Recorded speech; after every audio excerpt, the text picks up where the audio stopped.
My name is Mary Henriquez. I am 26 years old and I am a musician living in Boston, Massachusetts. I grew up on Long Island, New York in a family that was sort of Catholic. So my father really struggled with substance abuse and particularly with alcoholism. When addiction is part of a family's life, it can be a really just like pervasive power. From my early teenage years onwards, felt that I was always kind of competing for my father's love with his sickness, with his addiction. That caused a lot of wounds for me as a person. I struggled a lot with really believing that I was desirable and worth being loved and valuable, because in my mind, I felt that if my father really loved me, if I was good enough or important enough for him to love, that he would be able to stop abusing alcohol and be the dad that I knew he could be. And because that's something that didn't happen, it was really easy for me to turn that around into it being because I somehow was not sufficient to be loved. And so this experience at home made me into a really angry person, I think. And when I left for college, I was broken in a lot of ways that I didn't even realize.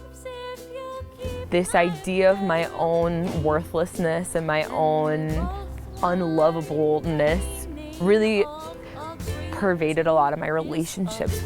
When I got to school at Boston University, I was really lucky and blessed to get involved with the Catholic Center. There was this really awesome group of campus ministers there, an order of religious brothers and one religious sister, that really reached out to me and wanted to know my heart and wanted to invite me into a relationship with that community, which eventually led to a relationship with God. And I think a real turning point for me came during the fall of that year, my freshman year of college. I was invited to go on a retreat, which I'd never been on before. On this retreat, I had the opportunity to go to the Sacrament of Reconciliation, which I had not taken part in for probably upwards of like 8 years at that point.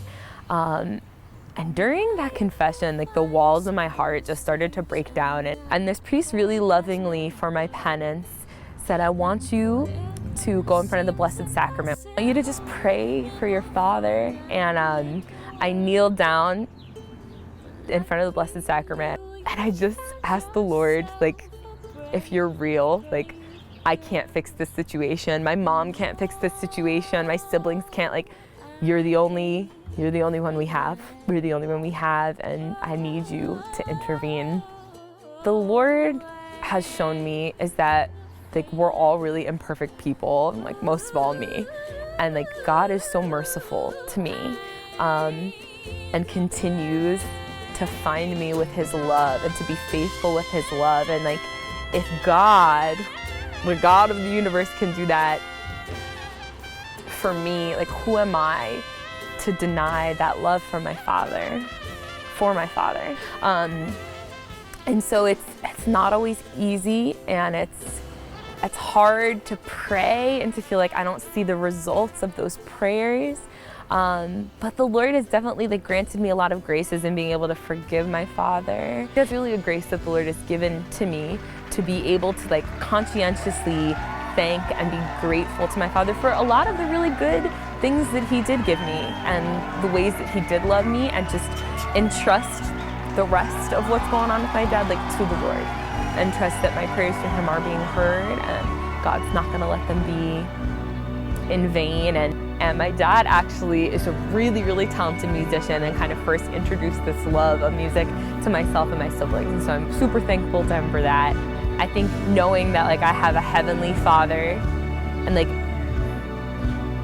I have been granted a lot of healings, like both like through the Lord fathering me and through the Lord sending other kind of father figures to really transform my image of like what a father is, and to help me to love my father more and to see him for the good things that he is. So that's been a real blessing.